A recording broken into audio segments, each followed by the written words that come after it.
반대로 이제 일본의 조선사한테는 항공모함 정비를 엔지니어들을 받아서 그런 거를 더 참여 개입을 시킬 것 같아요. 대한민국한테는 이제 태평양 함대에 있는 지원함들을 맡겨서 분업화시키는. 원래 말을 안 하려고 그랬는데 캐나다 잠수함이 12척 사업인데 하나오션이 8척을 만들면은 뭐 4척은 HD 현대에서 한 컨스텔레이션 호이양 30척을 만들어야 되는데 시작부터 지금 제대로 안 되고 있어요. 혼란이 와서 실제 미국이 대한민국에 50명 되는 엔지니어들을 뺏어와야 되겠다.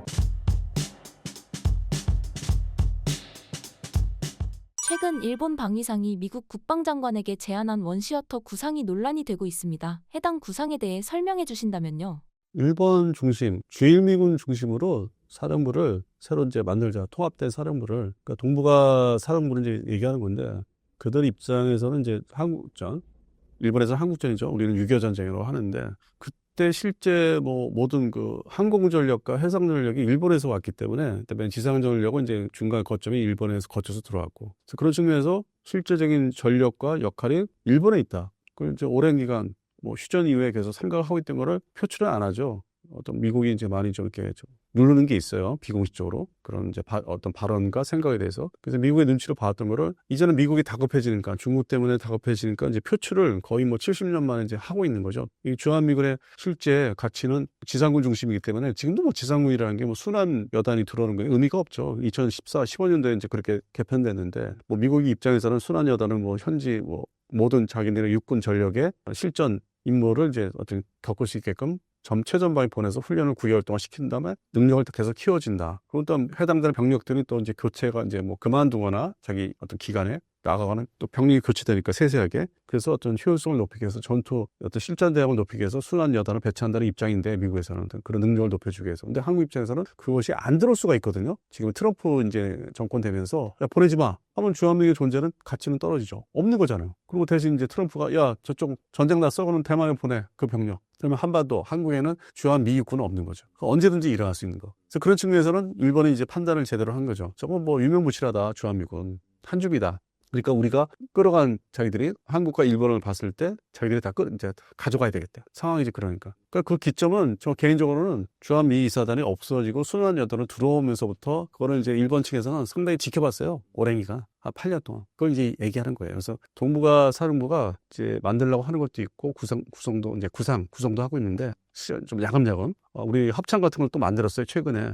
발족을 했어요. 일본식의 합참이 통합사령부. 이제 한 발짝 이제 걸어가는 거예요. 이제 그걸 대비해서. 그리고 실제 전력이 사람들이 이제 언론에서 종합적인 얘기를 안 하는데 뭐 폭격기나 얘기하는데 뭐 파견됐다고 뭐 미사기지 그것도 의미는 있어요. 있는데 그건 좀 작은 얘기고 전반적으로 주일미군 전력이 세요. 대단해요. 그러니까 본토 전력이 그냥 다 와 있다고. 그러니까 일부지만은 핵심 전력들이 다 와 있다고 생각합니다. 일본 열대 오키나와부터 북해도까지 골고루 와 있어. 제가 이렇게 지켜봐도 주한미군 뭐 아무것도 아닌데 왜 자꾸 뭘 저거를 임무 전환시킨다 뭐 빼간다? 뭐가 있는데 빼가? 안 들어오면 그만인데? 그러니까 이게 출발점, 평가는 출발점이 잘못된 거예요. 그래서 주한미군은 유명무실하고 공군 전력을 해봤자 오산과 군산의 F-16 전투기 그게 이제 3개 대대가 있는데 그 전투기는 언제든지 한반도를 떠날 수 있어요. 내일이라도. 무슨 얘기냐면 주한미군 소속으로 바꾸면 돼요. 그냥 우리 여객기 타고 다니죠. 여행 다닐 때. 그냥 인천공항, 김포공항. 빨리 들어 야 기지 바꿔 절로 가. 일본 기지로 가. 예, 알겠습니다 하고 이제 다 자기 거 챙기고 그래봤자 얼마 이제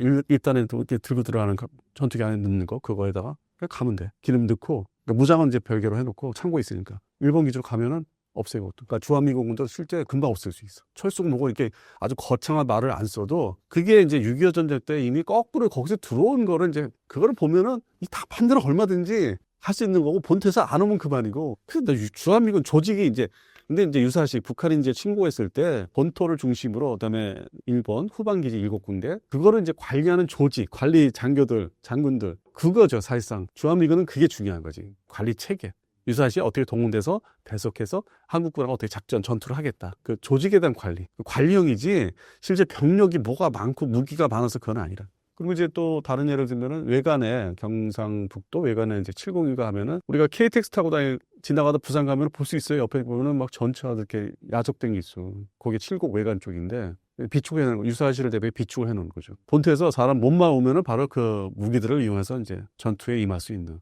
근데 그것도 옛날보다 많이 줄었고. 그래서 제가 볼 때는 주한미군을 그렇게 뭐 대단한 전력으로 자꾸들 얘기하는데 어느 정도 규모가 있던 시절은 그러니까 정확히 2003년도로 보시면 되겠네요. 이라크 전쟁 시작됐을 때 그때 이미 감축과 조정을 했어요. 20여 년 전에. 그날 이후로는 좀 유명무실한 그냥 상징성. 그래서 지금 28,500명이 있다는데 실제 숫자를 이렇게 부대 단위로 따져보니까 그거 이해한 것 같아요. 실제 있는 존재하는 병력은 그 이하로 좀 보고 있어요. 워낙 뭐 미군 병력은 수송기로 하루가 멀다고 맨날 들락달락 하거든요. 오산 기지 같은데 뭘 보급을 한다든지 그냥 간다든지 배송을 바꾸고 뭐 임무제 아니면 자기가 군대는 이제 그만둔다든지 하는 사람들 수시로 교체하고 그래서 언제든지 병력도 근무자들도 바뀌기 때문에 그 수송기 때문에 차터 빌린 여객기로 인해서 그래서 알 수가 없어요. 미군의 규모가 어느 정도인지를 실제로는 그냥 말로만 28,500인데 저는 그 이하로 보고 있습니다. 그래서 그런 측면에서 일본의 모든 게 그런 측면에서 힘이 실리고 있지 않나. 특히 일본 사람들이 파악을 잘해요.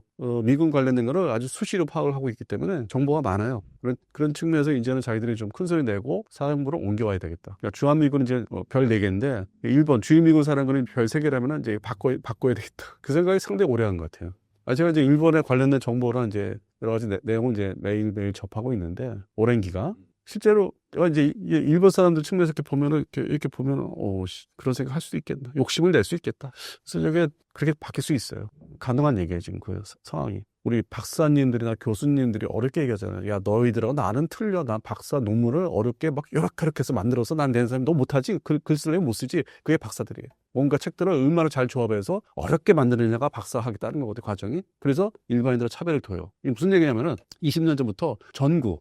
이런 전구인가? 난 사실 처음에 단어 한문 나왔을 때 영어도 원시어 뭐 이렇게 있잖아요. 전쟁 지역, 전쟁 구역이잖아요. 그거를 처음에 해설을 안 해줘, 그 사람들이. 그렇게만 이제 세미나에서 그렇게 던져놓으면은 그냥 우리끼리는 아는데 너희들은 그냥 이 말을 외워, 이런 게 이제 박사님들 쉽게 해설을 모든 거를 이 방송 좀 해주면은 기어 오른다는 거지. 일반인들이 어디서 만나면 기어 오른다는 거지. 그래서 기어 오르는 걸 막기 위해서 박사학위 논문 과정은 그런 거예요. 일종 너희가 나하고 틀려. 그런데 내가 너희들 가르치려면 나 이렇게 어려운 거 다 알아. 좀 반감이 있기 때문에 하는 얘기예요. 뭐 박사학위 딸 일 없지만은 제 나이에. 그래서 그게 나온 단어가 전구, 뭐 원시어터, 말 어렵게 하잖아요. 쉽게 안 풀어주잖아. 근데 언론의 역할은 쉽게 풀어주는 게 역할인데, 가급적인. 그래서 그 나온 용어, 그래서 불만을 갖고 있고, 실제 주한미군은 아무것도 아니다. 주한미군은 다 사실 전력이 화력, 공중전력, 해상전력, 수중전력 다 거기에 있다. 그래서 그 사람들이, 일본 사람들이 잡고 있고 뛰미는 게 이제 그런 이제 배경도 있다는 거죠. 제가 불만스럽게 얘기하고 자르셔도 돼요. 시간 줄이실 때. 과거에 비해 주한미군의 중요성이 많이 떨어진 것 같습니다. 그렇다면 현재 미국은 일본을 가장 신경 쓰고 있다고 보면 될까요? 일본에 모든 게 있으니까, 모든 걸 걸었으니까. 말 그대로 뭐 표현이 좀 뭐 이상할지 모르겠는데, 그 원자폭탄을 2방 매겼잖아요. 그때나 지금이나 원자폭탄 먹은다는 일본밖에 없잖아요. 그렇게 했을 때는 역사적으로 일본은 자기가 이 태평양, 미국이 사실상 뭐 대서양 국가라고 하는데 우리 입장에서 태평양 국가거든요. 그러니까 중국하고 지금 뭐 싸우네 마네 뭐 전쟁 뭐 이게 대비하는 이제 그런 거잖아요. 그러니까 일본은 자기가 손에 쥐고 있어야만 중국을 상대할 수 있다는 거죠. 저는 이제 흔하게 표현을 할 때 뭐 영화를 좀 뭐 이렇게 많이 본 건 아니지만 그런 영화, 뭐 조직폭력배 영화를 많이 본 건 아니지만 이제 이렇게 보면은 보스가 있으면 넘버 2가 다 하잖아. 그 상대방 어디 경쟁장 있으면 가서 다리 뭐 이렇게 힘줄 끊는 거. 그게 넘버 2가 하지 처음부터 보스가 가서 하지는 않잖아요. 행동대원 책임자가 있잖아. 그 다음에 넘버 3도 있고, 그걸 난 많이 비유를 하거든요. 그러니까 넘버 2를 하나 이제 제대로 데리고 있으려면은 자기가 넘버 2 가서 힘들게 막 싸워서 끊어버리고 막 해야만 기운 서로 다 빠지고 죽고 뭐 기운 빠지면은 그때 이제 다 지쳐있으니 나타나서 그냥 이러잖아. 그런 원리로 생각하시면 돼요. 뒷정리. 왜냐면 이제 미국이 태평양 전쟁을 겪으면서 아주 혹독하게 겪으면서 참혹하게 겪으면서 여러 가지 경험이 쌓였거든요. 그 당시에 전쟁 경험, 그다음에 이 태평양 전체 지역에서 이제 섬과 건너뛰긴 했는데 결국 중국이 반대로 미국을 때려잡고 쫓아내려면 그거를 역시 연구를 한 거야. 태평양 전쟁. 그래서 그거에 맞게 약점들을 찾아내서 미국은 이렇게 때리면 쟤들은 진다. 그러다 보니까 또 미국은 내가 일본을 때려잡을 때 뭐 사이판, 뭐 티니안 여기서 폭격기 전투기 날렸는데 저것들이 여기를 이제 뭐 하면은 여기도 다시 재건설 기지를 다시 옛날처럼 만들어야 되겠다. 80년 지났는데 지금 다시 만들고 있어요. 저희들이 뭐 이렇게 괌처럼 다 이렇게 거느리고 있는 지역이니까. 그러니까 역사는 돌고 돌아 어떤 거는. 근데 그런 상황에서 태평양에서 일본의 역할이라는 건 대단한 거죠. 왜 근본적으로 역사적으로 다 아시겠지만은 일본은 이 동북아에서 미국을 이제 들어오기 전에 임진왜란, 그다음에 중국을 그 복잡한 중국의 역사 그거를 항상 진출하려고 그랬잖아요. 그러면 그 본성이 원래 그 일본 사람 조상들이 내려오는 게 있잖아. DNA가. 그러니까 근성이 있단 말이에요. 넘버 2 근성이 있단 말이에요. 지금 넘버 2가 됐으니까. 그러니까 미국이 이제 이러다고 이제 야, 너 저기 때려잡고 싶잖아. 옛날부터. 지금도 그렇잖아. 마음속에는. 지금은 외형상의 민주주의 국가지만은 속마음은 너희들 우파 중심으로 저거 하고 싶잖아. 해. 뭐 그런 게 있어요. 내가 밀어줄게. 옛날보다 더 고성능 무기 허용할게.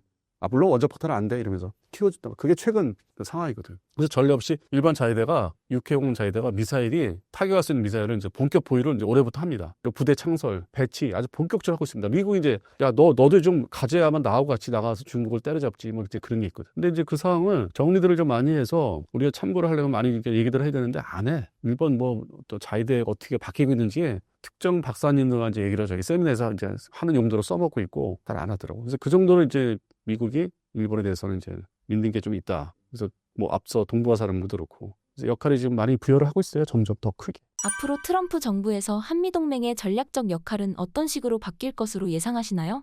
뭐 중복되는 얘기일 수도 있는데 흔하게들 얘기하는 평택기지 얘기하죠. 평택기지는 그냥 거주지예요. 그렇게 뭐 대단한 게 아니에요. 뭐 넓은 부지를 우리가 뭐 할애해서 줘가지고 건설하고 건설비 대부분 되고 그건 그때 당시에 이제 2017년도 기준으로 이제 맞는 거고 지금은 의미가 없는 게 평택은 일단 주한 미국군 기지이기 때문에 거기서 활주로는 이제 뭐 똑같이 있죠. 근데 전투기가 원래 주둔해서 뜨는 활주로는 아니에요. 수송기, 정찰기 그건 돼요 다. 유사시에 뭐 내리라면 내리는데 어떤 소속의 육군 그 기지고 그래서 평택 얘기를 너무 좀 과도하게 하는데 그건 아니고 오히려 중요한 거는 역할은 주한미군 중에서 그나마 기지 역할은 군산기지입니다. 군산기지는 미국이 6.25 전쟁 이후에 좀 집중적으로 좀 관리를 했고 오산보다는 1964년도에 중국이 그 당시에 중공이죠. 중공이 핵실험을 성공합니다. 64년도에. 근데 거기에 군산기지가 미국의 일본 주요미군기지 요코타 기지의 폭격기들이 경폭격기들이 군산기지에 긴급 배치가 돼요. 전술 핵폭탄을 가지고 와서 이거 비공식적인 얘기인데 근데 일본에서는 공식적인 얘기예요. 이게 여차하면은 베이징을 때릴 수 있다. 전술 핵폭탄을 싣고 가서 경폭격기 B-57 군산의 그 당시에 D구역, 뭐 C구역 이런 데다가 배치를 했었어요. 그래서 주한미군의 어떤 역할은 병력보다는 오히려 기지 역할. 그래서 이제 반대로 중국이 대만을 이제 접수하려고 할 때 전쟁을 일으켰을 때 주한미군의 어떤 역할보다는 아까 이제 주한미군 전투기나 병력은 그냥 가면 돼요. 일본으로. 1시간이면 가요. 그냥 우리 여객기 타는 건 똑같아. 후쿠오카 갈 때 1시간 걸린 것처럼. 그냥 바로 이동하면 돼요. 헬기도 갈 수 있어요. 뭐 치누크, 블랙호크, 아파치 가디언 다 갈 수 있어. 그냥 야 빨리 저쪽 일본 기지 가. 후쿠오카 공항에 내려. 그렇게 돼 있어요. 전시 대비태에서는. 당장 그 중국군이 미사일을 이제 쏘는 거 대비해서 이동을 시킬 수 있는 거예요. 탄도탄, 순항미사일. 전력이 없잖아요. 그 순간에는. 근데 이제 기지는 필요하지. 특히 군산기지 활주로를. 거의 확장을 이제 뭐 해야 되는데 하려고 하는데 또 그런 정도의 역할. 그다음에 지금의 조직과 사령부는 북한군을 상대로 이제 돼 있는 거고 본토에서 이제 전력들 병력들이 왔을 때 그걸 어떻게 이제 작전을 시킬 건지 관리 측면이 더 세죠. 현재 주한미군의 어떤 역할은 기지는 이제 군산기지가 오히려 중요하다. 평택 얘기하지 마시라고. 평택에서 폭격기 뜨는 거 뭐 내릴 수 있어요. 수송기 뭐 C-130 같은 거 내리는데 거기는 그런 용도가 아니기 때문에 잘못되게 얘기하는 것 같아요. 군산기지의 역할을 관심을 갖고 봐야 되는데. 주한미군이 감축 그리고 철수까지 하게 된다면 한국과 미국 각국은 어떤 타격을 입을까요? 트럼프 정권에서 철수라 공개적인 아주 공식적인 철수라는 단어보다는 임무 전환시킬 거예요. 그게 바로 이 전투기 뭐 타도타 쏠 것 같다 야 빼라 뭐 이제 이러고 뭐 이렇게 전력이 없는 거. 그건 제가 볼 때는 아주 뭐 그 옛날 뭐 닉슨 시절부터 해서 뭐 카터 거쳐서 뭐 부시 아들 부시 때 이어지고 물론 아버지 부시 때도 그렇고 이제 철수 철군 뭐 얘기가 많았는데 지금은 단어 사용은 좀 바꿀 것 같아요. 뭐 그런 뭐 중국한테 좀 이익이 되는 단어는 안 쓸 것 같고 그런 단어 표현조차도 그러니까 뭐 임무 전환, 배속 전환 뭐 이런 식으로 해서 좀 달리 좀 해석을 좀 해야 되지 않을까요? 지금 이제 2025년도에 와서는 주한미군에 대한 관련된 표현 자체를 좀 바뀔 것이다. 그 옛날 같은 뭐 구태연한 철수라는 의미의 단어는 안 쓸 것 같아요. 조만간 6월달 이후에 변화가 같은 미국이 지금 지켜보고 있는 거거든요. 좀 봐주는 거거든. 6월 이후에는 좀 변화가 있긴 있을 것 같아요. 그런 측면에서 주한미군은 없어지는 게 아니라 그냥 관리 체제, 뭐 집을 관리하는 사람들 있잖아요. 경비 그게 아니라 전체 잘 보존해야 되는 북한도 대비해야 되니까 그래서 그런 변화가 있지 않을까 싶기도 하고요. 현재 한미일 3국 간의 군사협력 수준은 어느 단계에 와 있다고 보시나요? 미국이 대한민국 군사력을 20년 전부터 2004년 5년부터 특정 전투기를 이제 뭐 사게끔 좀 유도를 한다든지 조경보 통제기를 갖게 한다든지 고성능 무기들이죠. 다른 나라 지역에 비해서 이제 우리한테 먼저 주고 판매를 하고 물론 우리 돈 쓰는 거였지만은 그게 이유가 말 그대로 한미 전력을 이제 공통화시켜서 묶어가지고 유사시에 그 당시에는 이제 중국이 지금보다는 덜했는데 미국 입장에서는 이제 하나의 그 시점이 있습니다. 2001년이라는 그 이제 2000과 2001년 2001년은 9.11 테러죠. 그때부터 미국의 군사력 방향이 다 바뀌긴 했지만은 그러면서 동북아에서 이 주인미군 전력을 꾸준하게 증강 유지했던 이유는 잠재적인 중국에 대해서는 군사적인 측면에서는 견제를 이제 생각을 했었는데 지금 아예 내놓고 하는 거고 이미 2000년, 2001도에 준비를 이제 해왔어요, 계속. 그리고 이제 하나의 이제 좀 좋은 사례가 해남도라고 그러죠. 하이난도. 거기에 이제 주일 미군 배속된 EP3 정찰기가 들어갔다가 거기에 이제 중국 해군의 원자력 추진 잠수함이 이제 배치된 곳이니까 감시해야 되니까. 벌써 20여 년 전에. 들어갔다가 이제 그 중국 공군의 F8 전투기하고 충돌이 있었고 추락하고 그때부터 이제 그 사태를 겪으면서 뭔가 이제 군부, 미국의 국방부 중심으로 이제 뭔가 대비는 별도로 해야 되겠다. 일본 자위대 중심, 그다음에 일본 주둔, 미군 중심으로 뭔가 준비를 해야 되겠다. 꾸준하게 예산이 맞게 예산 배정량에 맞게 해서 꾸준하게 해왔어요. 전력 현대화를 내비둔 건 아니에요. 근데 지금 최근에 그게 완성되는 단계로 넘어가더라고요. 20년 만에 2025년 되니까 완성되는 단계로 항공전력이 특히 수상 전력도 마찬가지고 그렇게 하는 상태에서 이제 한미일 연합훈련, 특히 항공훈련, 수상훈련 많이 해요. 그 중심으로 이미 묶여 있어요. 이 전투기도 뭐 미국제 중심이고 주력이 F-35도 그렇고 뭐 조기용모 통제기도 그렇고 뭐 물론 이제 급유기는 어쩔 수 없이 유럽제 샀지만 그래서 이미 20년 전부터 차근차근 이렇게 묶기 시작했는데 그거를 이제 정치적인 문제 한일 관계가 있기 때문에 대놓고 뭐 한미일 동맹 군사 동맹 이렇게 얘기하는 걸 싫어하고 못하죠. 더 거슬러 올라가면은 전두환 정부 때 일본의 그 수상 유명한 수상하고 이미 그때 얘기가 최초의 얘기는 그때 있어요. 80년대 중반에 한미일이 다 묶어야 된다고. 근데 레이건이었죠 그때. 어떤 트럼프의 선배라 갈 수 있는. 그러다가 이제 탈냉전 되고 대테러 전쟁이 이제 시작되고. 그런데 그럼에도 불구하고 꾸준하게 이제 내재 바닥에서는 이제 그 움직임을 계속 지속 군부 미국의 국방부 중심으로 꾸준하게 이제 하나씩 묶기 시작한 거죠. 고성능 이지스함도 우리한테 팔고 해서 장비의 공통화를 계속 이룹니다. 지금 이제 완성 단계에 들어간 거예요. 그래서 그거는 굳이 공식적으로 한미일 동맹 얘기 안 해도 이 사시에는 다 같이 할 수밖에 없니. 특히 뭐 북한이 이제 도발 전쟁 일으키면은 동해안에서 일본 자위대 개입은 제가 볼 때는 전투함 중심으로 간접적이라도 뭐 할 수밖에 없는. 뭐 지역이 워낙 작으니까 좁으니까 일본 자위대 해상 자위대가 거기서 가까운 거리니까. 그래서 굳이 뭐 대놓고 뭐 한미일 동맹이 뭐 지금 어떻게 되느냐 뭐 저는 얘기할 필요는 없다고 봅니다. 이미 묶여 있다고 봅니다. 그게 이제 전력 중심으로. 근데 육군 지상군 전력은 그건 아니죠. 땅에 대한 거니까 해공군 중심으로 이미 묶여 있다. 예, 그렇게 보고 있습니다. 한국 조선소의 미 해군 군함 MRO 작업이 성공적으로 마쳤다고 들었습니다. 이에 대한 미국의 반응은 어떤가요? 당연하고는 보고 있죠. 그것도 못하면 바보지. 상대를 안 하지. 그러니까 기본적으로 실력이 있다고 이제 봤기 때문에 맡긴 거고, 그거를 이제 우리 반대로 이제 업체에서는 방사청이나 항상 홍보, 그거를 이제 과대 포장하죠. 당연히 주고받고 하는 건데, 그거를 상식적으로 이제 의뢰를 받고 돈 받고 해줘서 제때 시기에 맞게 약간의 중간에 차질이 있어도 딜리버리 전달한 건데 그게 뭐 대단한 거라고. 그거는 K방사 수출하고 연관이 없어요. 경쟁사인 하나오션의 경쟁사인 HD 현대중공업은 그거 하찮게 생각합니다. 그것도 못하면 그게 뭐 조선업체냐 방산업체냐 하세요. 이제 이런 식이거든. 그 과대평가됐다. 그냥 상식적으로 당연히 그렇게 해줘야 되는 거다. 저는 그렇게 저도 거의 동의를 하고 있어요. 그게 뭐 대단한 일이라고. 조선 업체의 기술이 그런 게 기반이 있기 때문에 지금 뭐 10만 톤짜리를 해서 뭐 수출도 하고 중국을 제낄 수 있다는 게 미래 점유율이 다시 높아진다. 우리가 탑이 될 수 있다. 기반이 상식적으로 잘 갖고 있으니까 MRO는 우습게 그냥 금방 딱 해서 뚝딱 그게 뭐 과대 포장해서 나 이거 했어요. 그렇게 안 했으면 좋겠어요. 너무 속보이는 제가 이제 미리터리 분야에 있다 보니까 너무 속보이는 그러니까 이제 그런 뉴스 뜨면 이제 일단 제껴버리죠. 안 봐요, 안 읽어요. 뭐 당연한 거니까 당연히 해줄 수 있는 거니까 했고. 그래서 뭐 그건 그렇게 보고 있습니다. MRO 시장이 본격적으로 커질 것 같은데요. 한국이 찾을 수 있는 기회가 있을까요?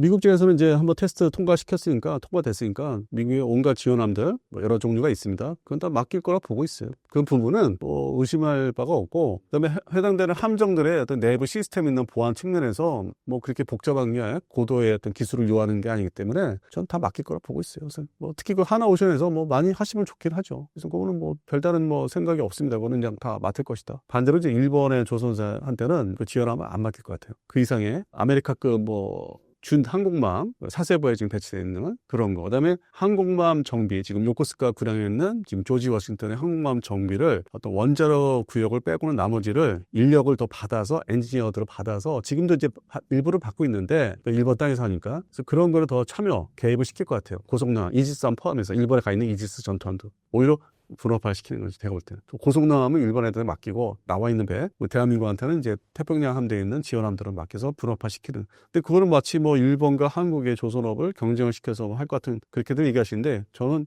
개인적으로 그렇게 안 보고 있습니다. 분업화 시킬 것 같아요. 미국이 6.25 전쟁 이후, 태평양 전쟁과 6.25 전쟁 이후 조직적으로 일본 자위대를 창설을 시키게 만들고, 10년 단위로 고성능 무기를 단계적으로 줍니다. 뭐 잠수함, 미사일 발사하면 50년대 말, 60년대, 70년대는 이제 헬기 호위함 2대 실을 수 있는 거, 80년대 이지스함을 한번 갖게 할까, 90년대 공고급, 10년 단위로 미국이 그걸 유도하고 주도를 합니다.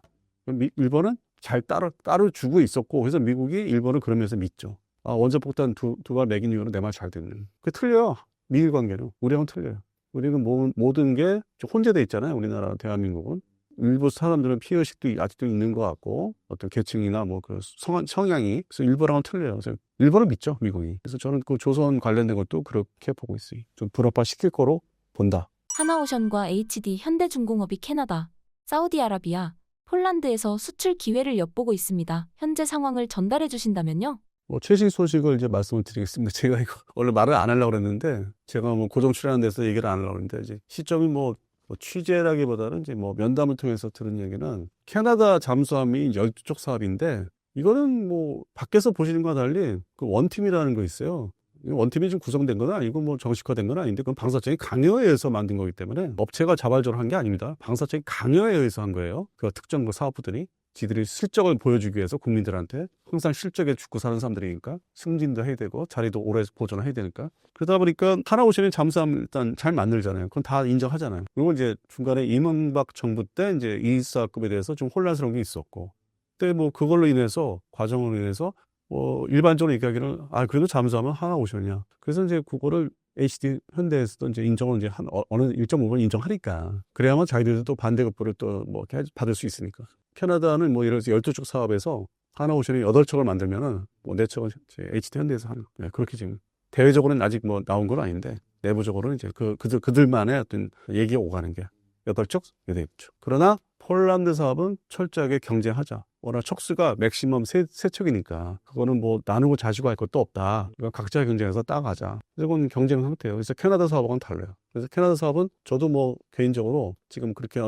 내부적으로 합의하는 대로 좀 잘 됐으면 좋겠어요. 그래서 땄으면 좋겠어요. 하나오션이 제일 잘하는 게 이제 잠수함이니까, 잘하는 거 수출해야죠. 그걸 부정할 사람은 없으니까. 그래서 그런 측면에서는 뭐 캐나다 사업은 잘 되지 않을까. 한국 잠수함의 경쟁력은 어느 정도인가요? 이게 이제 세 가지 종류의 이제 사업을 이제 하나오션, 옛날에 대우 DSM이죠. 중심으로 이제 이루어졌는데, 뭐 35년 전부터 정확히. 209는 1단계 면허 생산. 말 그대로 이제 독일제, 하데베제, 하데베사죠. 두 번째 214. 참 시끄러웠어요, 그것도. 지금의 KDDX처럼. 그 다음에 새로운 이제 추진기관 방식이기 때문에. 그래서 혼란이 있었기 때문에 기술이 제대로 정착이 그때 뭐 못 됐어요. 그러다가 이제 건너뛰어가지고, 뭐, 아주 일치월장이 확 건너뛰어서 지금 장보고 3라는 거, 3,000톤. 도산 안창호급이 이제 세 척이 해군에 인도돼서 잘 자리 잡고 있죠. 그래서 그런 측면에서는 뭐, 우리는 이제 했다고 보는데, 이걸 가지고 돌려서 수출 시장을 나가려다 보니까 애매할 거라. 그리고 209 잠수함을 이제 어떻게 했다가 우리가 이제 뭐 면허 생산 아니고 자체 어떻게 똑같이 만들어서 인도네시아 팔았는데, 인도네시아가 이제 싫어하는 거죠. 그리고 이제 땡깡도 부렸어요. 우리한테 돈 뭐 제때 안 주고, 뭐 후속 사업에. 그게 반대로 얘기하면은 209 사업의 어떤 시장이 우리가 나가기에는 어렵지 않나. 인도네시아가 역설적으로 얘기해서 뭔가 이게 좀 불만이 있었다는 거죠. 걔들도 뭐 KFC만큼은 아니지만은 많은 저기도 했죠. 우리 속을 새겼어요. 그래서 하나오션에서 아주 뭐 학을 띈다. 다시 뭐 상대하고 싶지 않을 정도로. 그럼 반대로 봐서는 그 도입한 나라에서 보면은 뭐 불만이 있는 거네. 이게 뭐 완성도라든지 성능이, 고성능이 나와야 되는데, 근데 뭐 209가 이게 뭐 1200, 1400 뭐 이렇게 시리즈가 있는데 한계가 있죠. 수중 작전 능력도 그렇고, 그리고 독일제를 그대로 한국에서 이렇게 딱 해서 준 거니까. 그래서 현재 뭐 인도네시아 해군은 땅스제라든지 뭐 스콜펜 이런 쪽으로 이제 다 방향을 바꿨어요. 좀 더 고성능으로. 더 이상 우리 거는 이제 거래를 안 하고, 우리도 아예 안 한다. 서로 질리기 시키니까. 공교롭게 좀 안타까운 사고가, 인도네시아 해군이 먼저 독일제 2척을 동용 같은 그 잠수함을 완전 옛날에 도입했다가 우리한테 오버홀 정비를 시켜봤거든. 맡겨서 가져갔어요. 근데 공교롭게 우연치 않게 한 척이 침몰해서 다 죽었어. 그게 겹친 거예요, 그 과정에. 209 세 척 우리가 만들어서 준 거하고, 우리한테 창정비에서 가져간 게 또 한 척이 침몰하고, 그게 다 맞물리면서 그 시장이 애매하게 됐어요, 대한민국이. 근데 또 214를 면허 생산했으니까 뭐 1800톤에 대한 기술이 있지 않겠나. 뭐 일부 기술은 이제 확보를 했는데, 그거에 대한 이제 뭐 우리 수출 버전을 한 2200톤, 300톤을 만드는 게 이제 디자인 설계를 한 거는 있죠. 근데 이건 또 팔아본 적이 없고 입증된 게 없잖아요, 수출 시장에서. 어떤 설계도는 존재하지만은. 그래서 그것도 확인이 안 된 거고. 그러면 이제 3,000톤은 팔면 되지 않겠느냐, 우리 해군이 가져간. 근데 또 그 3,000톤 시장은 또 나라가 좀 많지가 않아요. 있긴 있어도 그렇게 많지 않아요. 그리고 기본적으로 수직 발사관을 가지고 있어요. 6개. 해당되는 도입국들은 그건 과도한 화력이다 이거지. 미사일 싣고 다니는 게. 그리고 비싸고, 그러니까 운영 유지 관리도 어렵다고. 그래서 우리는 해당되는 도입 그러니까 예정국은 좀 그걸 줄여달라. 요구할 수 있잖아요. 그래서 그런 이제 설계 문제가 이제 뭐 타협을 하고 줄이다 보면은 새로운 이제 시장에 도전하는 거예요, 이게. 뭐 전투기는 이미 이제 FA50을 통해서 넘어섰는데 이제서부터 시작 아닌가. 근데 이제 그 과정에 이제 캐나다가 등장한 거죠. 뭐 원팀을 해서 8척, 4척을 한다고 하는데 캐나다가 이제 원하는 이제 잠수함을 만들어 주려면은 좀 그것도 어떤 좀 우여곡절이 있지 않을까. 앞으로 좀 기다리고 있지 않을까. 수주를 하면은 아주 뭐 매끄럽게 그게 진행되지는 않을 것 같아요. 여러 가지 뭐 절충 이렇게 해야 되고 조정해야 되고 하다 보면은 이제부터 잠수함 본격적인 수출은 이제부터 시작 아닌가. 그게 첫 사례가 캐나다. 조심스럽게 전망하거나 접근해야 되지. 야, 이게 모든 게 됩니다. 내가 뭐 다 했으니까. 그건 국내 얘기죠. 대한민국 해군을 상대로 했던 거고. 나쁜 사례가 인도네시아가 있었고. 그래서 좀 더 조심스럽게 우리가 좀 지켜보자 하는 입장입니다. 트럼프 압박에 맞설 카드로 핵잠수함이 거론되고 있습니다. 핵잠수함 보유 가능성 어떻게 보시나요? 그건 정치적으로 이제 학자들 중심으로 자기들의 입지, 나중에 정계 진출, 아니면 관직, 장관 자리, 뭐 차관 자리 노리면서 하는 경우가 많고요. 과도하게. 뭐 제 주변에도 있는데, 진짜 지긋지긋해요. 핵잠수함. 왜냐면은, 디펜스 타임즈에서는 당장은, 근데 물론 해군도 그렇게 하고 있어요. 시제적으로는, 방사청도, 그 해당 부서는. 장보고 3의 배치 1, 이제 끝났죠. 지금 배치 2가 이제 조만간 다 배가 나옵니다. 세 척인데. 그러면 배치 3, 이게 9척 사업이니까, 333으로 나눠지니까 거기까지는 재래식 추진기간을 이제 보고 있죠. 재래식 추진기간 3,000톤, 그러니까 3,000톤, 뭐 3,400톤, 뭐 3,800톤 이렇게 조금씩 늘리는 거예요.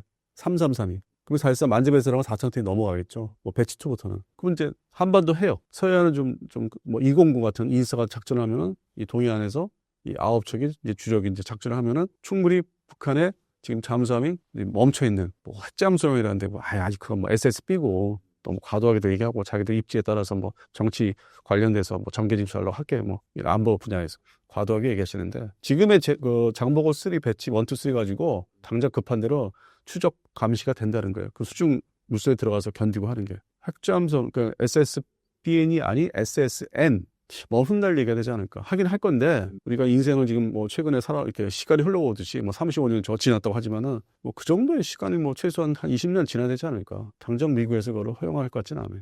왜냐면은 이게 물려 있잖아요. 핵무기, 핵탄두를 갖고 있는 나라에 딱 비례해 보면은 그 중에서 이스라엘과 파키스탄은 핵잠수함 없습니다. 핵무기는 있는데 반면에 이제 인도는 가졌죠. 어떻게 했어? 러시아 기술 어떻게 비공식으로 받아가지고 이것도 이제 인도거든요. 그다음에 오커스, 호주.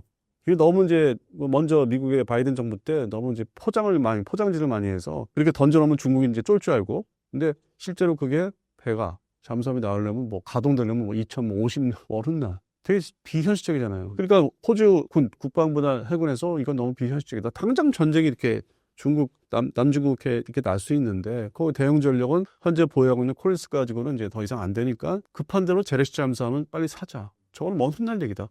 그런 경우라는 거죠. 한국도. 지금의 사업에 충실해야지 뭐 건너뛰어가지고 어떤 분들 뭐 제가 아는 분들은 자꾸 뭐 그걸 부채질해서 자기 어떤 주장의 관철을 내가 이게 말이 맞잖아 이런 식으로 이제 자기를 인정받거나 아니면 뒤로 뭔가 자기 진출하려고 하는 그 용도에 지금 대한민국에서 이게 이제 핵잠수함, 원자력 추진 잠수함 얘기했죠. 뭐 핵탄도 얘기했잖아요. 그랬다가 좀 더 심하게 욕심에 얘기했다가 어떤 분 지금 공격받고 있잖아요. 혼자 말 너무 과도하게 해서 학자 박사님이에요. 유명한 거 기사에 다 나왔어요. 그렇게 부작용이 나잖아요. 뭐 과도한 거지 지금. 기껏해야 미국이 지금 생각하는 거는 전술핵 무기를 한반도에 수시로 왔다 갔다 할까? 뭐 괌을 중심으로 그 정도인데 현실은. 그래서 대한민국의 원자력 추진 SSN은 언젠가는 하겠지만은 지금이 아닌 우리 대한민국 전투기 엔진, 국산 엔진이 나오듯이 뭐 2040년에서 50년 사이에 뭔가 구체화되지 않을까. 지금은 아니라는. 그래서 좀 길게 봐야 된다는 얘기야. 하지 말자가 아니라 좀 길게 봐야 되고 그 전에 어떤 동해안 북한 잠수함 추적과 그 수역 관리, 해역 관리는 장보고 3, 배치 3까지 그러면 일단 급한 대로 뭐 만들어놓고 배치하면은 된다. 그래서 그 다음 단계로 이제 좀 준비를 하는 게 좀 길게 롱텀으로 지금 생각하자. 그리고 미국도 안보 환경이 또 바뀌는 그 미래 그 시점에 가서 또 다시 얘기를 해야 되는 거고 지금 인도 사례도 했었지만은 봐야 돼요. 지금 당장 뭐 이렇게 성사될 일은 아닌 것 같습니다. 이지스함 사업 선정 미뤄졌다고 하는데요. 자세한 설명 부탁드립니다. 판단하잖아요. 특정 업체가 그걸 먹으려고 지금 엎어치려고 지금 유력한 정치인을 동원해서 소위 방해를 지금 하고 있는 거잖아요. 그러니까 해군의 전력이 가든 말든 레이더 중심의 기술 뭐 이런 거에 대해서 성숙돼서 이게 완성되든 말든 오로지 자기 회사의 이익을 위해서 그래야만 자기 임원들이 월급쟁이 임원들이 살아남으니까 안 그러면 그걸 어쨌든 간에 뭐 해군 전력 생각해서 그걸 잘 만들 수 있는 업체한테 뺏기면 자기들 다 뭐가지 날라가니까 개인 그 생각이잖아요. 개인의 어떤 그 집단의 이익을 위해서 좀 저렇게 정치인한테 가서 그거를 얘기하고 읍소하고 정지시켜 주세요. 시간을 벌어야 되는. 그러니까 일종의 시간 벌기죠. 그러면은 자꾸 이제 배는 그 건조 착수해야 되는데 지연되고 해당되는 이제 그 사업의 협력업체들은 이제 다 이제 뭐 딴 일을 해야 되고 다 뿔뿔이 흩어져야 되고 그다음에 이제 그 다음이 기다리고 있어요. 그거는 이제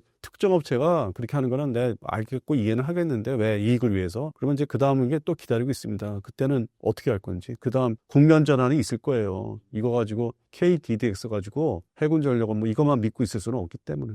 이건 다음 기회에 이제 뭐 말씀드리면 이제 나도 말씀대로 뭐 불과 이제 하루 정도 지났기 때문에 저도 생각은 이제 하는 걸 이제 펼칠 수 있는 이제 생각이 있는데 하도 이게 지금 속색이는 사업이니까 그리고 특정 업체가 너무 좀 심해요. 그러니까 자기가 잘하는 것만 열심히 하면 되는데 글쎄 뭐 그거 버티기 위해서 그 임원분들이 살아남기 위해서 월급 받고 살기 위해서 너무 이제 심하다 그 생각까지 하고 있어요. 중국의 해상력 증가가 한국 조선업에는 기회가 될 수 있다고 들었습니다. 앞으로 어떤 기회를 잡을 수 있을까요? 글쎄요, 저는 이해를 못하겠어요. 그런 뉴스를 접했을 때 단기적으로 직접적으로 무슨 이익이 오지? MRO는 이제 그거는 이제 들어가는 것 같고 제대로 이제 지원함이라도 뭐 작은 게 아니라 큰 것들이고 뭐 어떤 되게 커요. 뭐 탄약 보급함부터 시작해서. 근데 그거는 이제 별도의 이제 시장이기 때문에 하나오션 중심으로 잘 할 것 같고 그거는 뭐 저도 이제 믿고 있는데 반면에 나머지 뭐 미 해군에서 뭐 우리한테 뭐를 만들어 달라?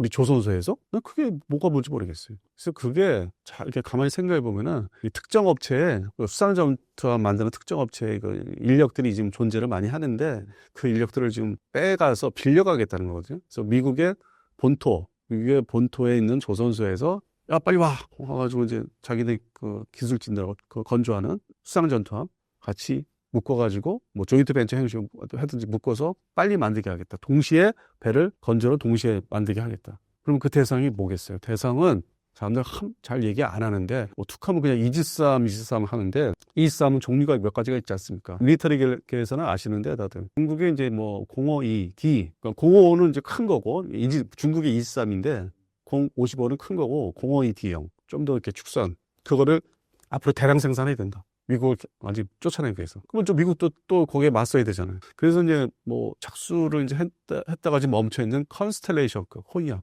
30척을 만들어야 되는데 시작부터 지금 제대로 안 되고 있어요. 흔하게 얘기하는 조선소 문제, 뭐 인력 문제, 뭐 기술력 문제. 그래서 그게 지금 막 버무려져 갖고 혼란이 와서 실제 미국의 최종 답안지, 단어를 내는 곳이 이제 그 생각이 저는 이제 제가 보는 거는 관점은 컨스텔레이션급의 30척을 일사천리로 만들고 싶어 하나 보다. 지금 이거 처음부터 출발부터 잘못됐으니까.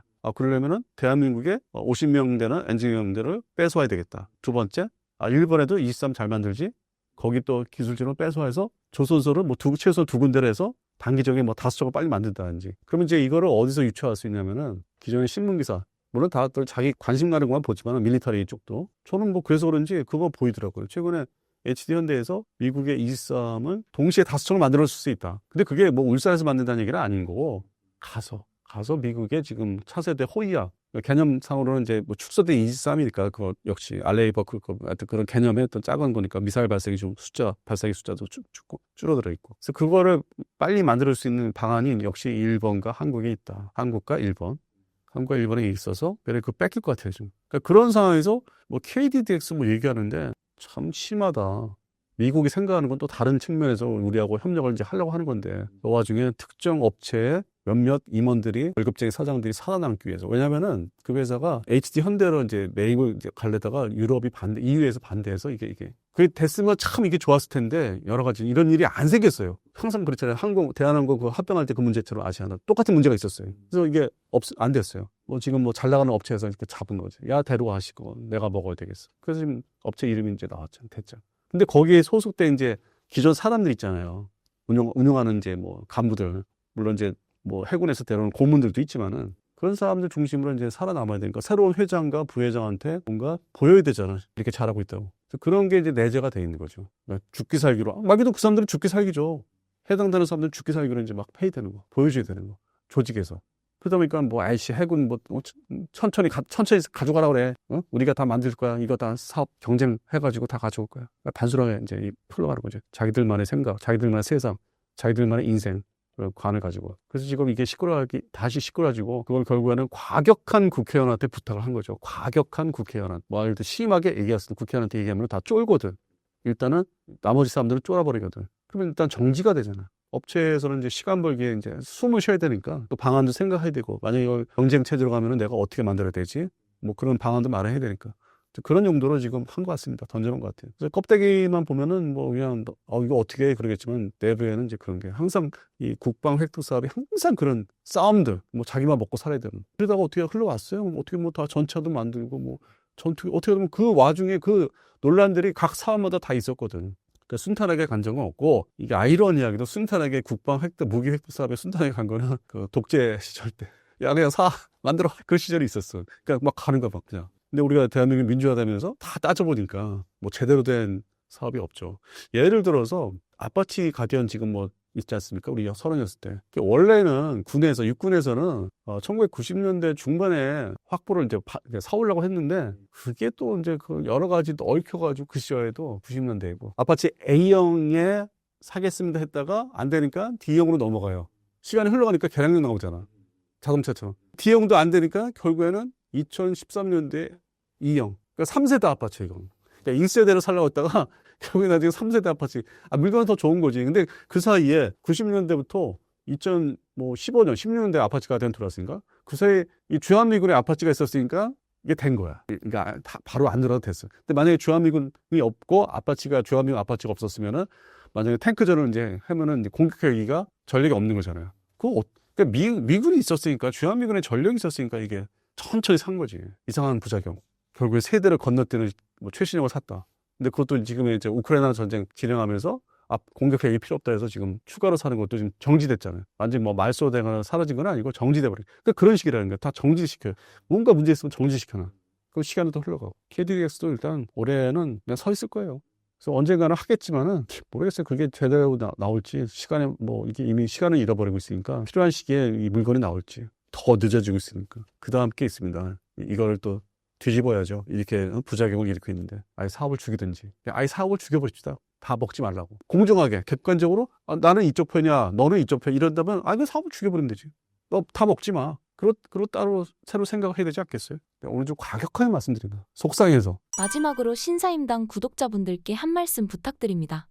동북아 지금 뭐 중국 때문에 전쟁이 나네 안 나네, 뭐 이 주한미군은 어떻게 되네, 그런 문제부터 해서 뭐 KDX까지 뭐 간다는 게 하나도 없어요. 그러면서 거기서 이제 반가운 얘기는 이제 역시 K방사 수출, 이게 이제 희망을 갖고 있는데, K방사도 현재에 머무려서 만족하면은 또 미래는 없다는 거. 뭐 일반 우리가 생활하면서 뭐 경제계, 폭넓게 경제계나 뭐 정치계도 그렇고, 이 방산계도 아니면 이제 국방 획득 분야도 똑같이 복잡해요. 그러니까 우리 시청자분들이 그래서 관심을 가져주시고, 물론 이제 시청자분들 중에서는 아주 극히 일부 업체에 소속되신 분들은 제가 얘기한 것 중에 종류에 따라 싫어하시겠죠.